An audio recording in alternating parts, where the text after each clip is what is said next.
Good morning, good afternoon, my name's Graham. The shape of things to come. Well, what shape is it in at the moment in the EU? It's called chaos. The new world chaos.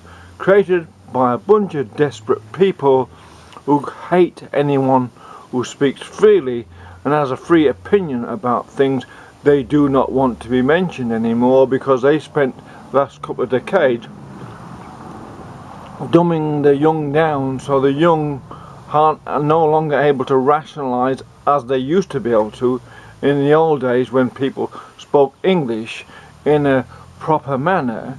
Now,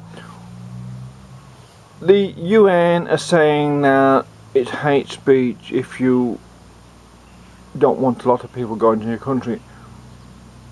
What? And the EU is ratifying this, they're agreeing with this, the idea that it's hate speech if you disagree with an opinion of one of these elite people. Now, they say, oh, it's all about equality. How can it possibly be about equality when there are this elite court of people who are saying you can't disagree with them on any matter? That's not equality at all. That is a dictatorship and subverting the very idea of equality there and then, and proves something that I know. These people are not very good at English. You see, this is a problem with the EU as I see it, and the UN, most of them, they're not actually English. So therefore you do not expect them to understand the English language as well as a native born English person. We wouldn't understand their language, an Arabian language or Germanic language, German language, or as much or as well as a native born German or someone from the Arabian countries. We couldn't possibly understand the nuances in their language if we we have to learn it for a lifetime to understand that. And you have to have it it's in our DNA to speak English, as we do from Yorkshire. It's very plainly and openly, and mostly it's without offence. We say what we want because we're rational, scientific people. Now, if you're rationally analysing something, and the people, this UN, and it can rationally analyse what's wrong with all these people coming to a country, flooding people in from sub-Saharan Africa, what is wrong with the logic of that can be rationally analysed. It overcrowds places and causes trouble. Therefore, what we are saying is that what we suggest is that EU and the UN are hateful people who hate the idea of people who speak freely like the English, and most of the people in Europe speak freely. They hate that idea, and what they're bringing in an invasion of people to ferment trouble. That is an hateful thing to do. They know. These are two questions here, simple legal ones. Do they know the results of what they're doing? When Merkel said, come in, all of you, millions of you can come in. Do they know that? If they knew, then they're corrupt people, corrupting the systems of the immunity of people of Europe. If they didn't know, they're incompetent people. Now, corruption and incompetence, it seems to be that's what the EU has now got itself into to be accused of. You can easily accuse the EU of being corrupt and incompetent and fermenting hate amongst the people of Europe, creating a division, a social division where there was political divisions before.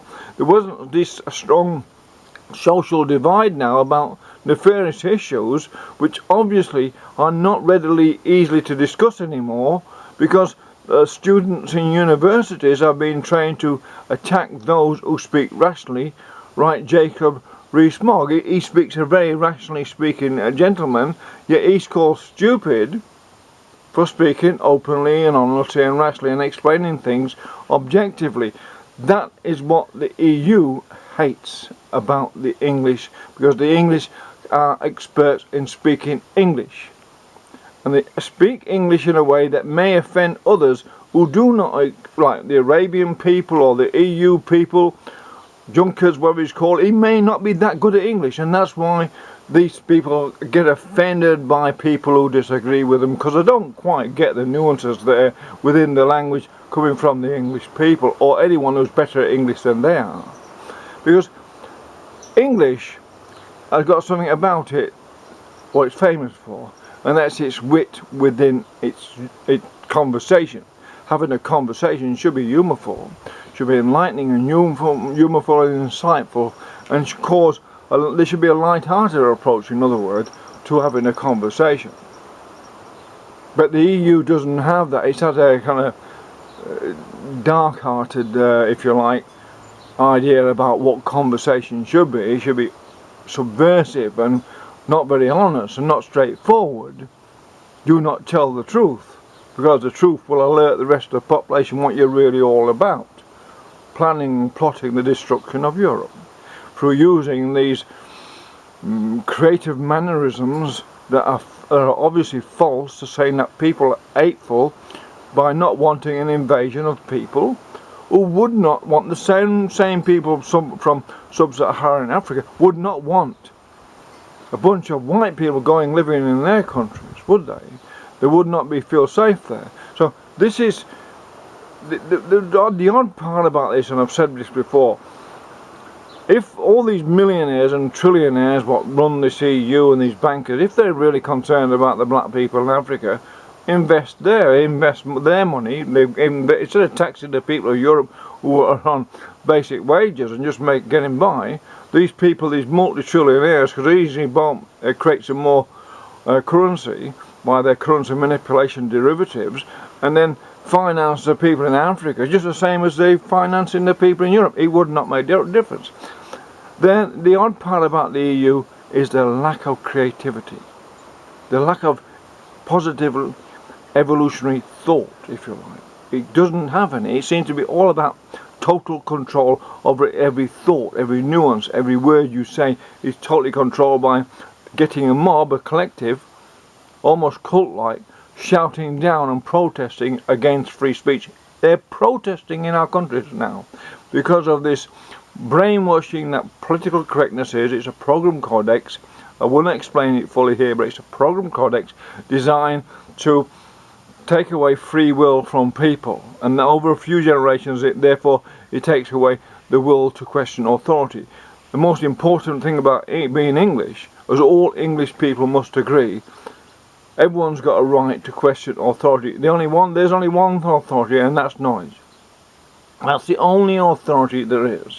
Wherever these people in Europe think they're not the authority at all, they've made themselves an authority, but they're not an authority. In a free, liberal, democratic and Christian country, there is no authority. There's the law you must obey. If you're stealing and breaking the laws, we all know, don't murder and all those sorts of things. Yes, oh sure, clamp down on those things. Clamp down on the things that hurt people physically or personally. But you cannot make laws what ban a culture being itself. You cannot say these people, the Islamic people, are allowed to be their culture, but the English people are not allowed to be their culture, because that's discrimination. That's not treating English people equally to other people, and it's diametrically opposed to everything they say about equality, because people are born to be what they are through countless generations of breeding in their cultural traits, which is within their DNA. It's not just something that's born because you're brought up in a house in Yorkshire or somewhere and you are like that. It's in your DNA. It's hundreds of generations in your DNA, built into your DNA. What makes you what you are. You can't suddenly breed that out, and this is what they're trying to breed out with a political correctness. As I said, I can give a in-depth explanation of this and a long enough lecture to prove what I'm talking about. Because I specialise in evolutionary theory and explaining how things happen through that, whether it's positive towards progress of humanity or negative and recessive, which is political correctness is a recessive genetic program, a genetic program if you like, put into society through very clever people within the BBC and the universities, are all manipulated and owned for some reason, and all hate other people who do not agree with them in entirety. Wherever it is on earth, there is no such thing as total agreement on everything, and that's what the EU says. You must all agree with everything we say, or we're coming down on you like a ton of bricks And the UN and these Arabian people, the Islamic people, are not, they don't own Britain. Maybe they own the debt. You know, Britain's in massive debt to these people. Maybe that's half the problem. But that is also a problem that can be overcome as well. That will be overcome as well. And it's not so difficult as we think. But I reiterate, these people in the EU hate free-speaking English people, such as myself, who can debate them on any issue they like, especially the idea of what hate speech is. In fact, I don't think they've got it between them, the ability to debate this issue of hate speech. So instead of debating what hate speech is, they've just bribed judges or whatever they've done to make rulings against people for just making ordinary type English comments, because English are known for their sense of humour. Now these comedians who've been bought are saying most hateful and horrible things. They're getting away with it, so as long as they say Jacob Rees-Mogg is an idiot, as long as they say those things, and Nigel Farage is a frog and stuff like that, as long as they say those things, the politically correct things, they can then get hired as a comedian. If they don't say the political correct things, like a person who articulate themselves quite well and can explain themselves rationally, if they don't say they're an idiot, then no longer get work as a comedian, which in itself is extremely funny. They're not funny at all, in other words. These people are not actually funny.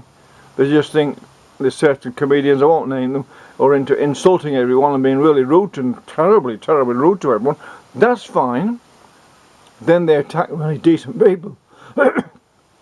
Jacob Rees-Mogg was obviously a really decent man, and now they're attacking him. And one of the most decent people we'll ever witness, now he's attacked. Who's instructing these people to attack really decent people and support? What's the opposite to that? Who are they supporting that they would then attack someone as decent as this, decent and caring human as this? Who are they supporting? What sort of hatred is generated there to attack such a decent man as that? You have to ask yourself. It is no more by asking yourself. We can see and we can conclude it is the EU and all these people on what is called the left, which is actually a pseudo-left. They're actually the far right pretending to be a left. This is a fact of the matter. These people you can't say the EU are not the far right. Of course they're the far right. Have a damn good look at them and look at their history. There's nothing far left about any of them. They're far right, elite, dressing themselves up as if they're for the collective of plebs who they've brainwashed to come out with full of hate speech against people like Jacob Rees-Mogg. I'm calling this man a stupid. That's okay, is it? That's fine. That's not hate speech, is it? Of course it is. If you cannot debate this hate speech, you can't debate anything, because I suggest that Junkers and all these criminals, as far as I'm concerned, were trying to create criminals out of innocent people, and that's what they're doing. These people are full of hate for the free old people of the world and trying to oppress them. They're trying to oppress the free so they can control the rest, because they know those of us who are free will speak our mind no matter what, and these people are not allowed to speak their mind. The cults, this EU is a cult. It's not allowed to speak out of turn amongst itself. It can only plot and plan means of getting around the problem it's causing for itself, because it's incompetent and it's corrupt. That's as simple as that. That's all. Otherwise it wouldn't have a problem, would it? If it was all working so well, there'd be no one protesting anywhere. There wouldn't be a Brexit, would there? If there wasn't all working perfectly, all planned correctly, with the intelligent people involved, there would be no Brexit, there would be no protests, there would be no breakdown. People would be happy and living in harmony. New world chaos is what they're creating, and you have to ask yourself, why? My name's Graham. Just putting my tuppence worth in, as I'm allowed, as a normal free Englishman and as a Yorkshireman. I'd like someone to tell me why, as a Yorkshireman, I'm not supposed to speak as a Yorkshireman. Why is that now against the law, according to some people, or not even from England. And if there's people in England saying we can no longer be Yorkshire people, well, therefore you can't be anything. You're not allowed to. If I'm not allowed to be Yorkshire, then you're not allowed to be Ethiopian, you're not allowed to be Nigerian, you're not allowed to be Chinese. What is that? What's next? What aren't you allowed to be next? A human. That's what you're not allowed to be. You're not allowed to be a human. They're trying to dehumanise society, because there's one human right everyone must learn. The right to question authority is the intrinsic basic foundation of all other human rights.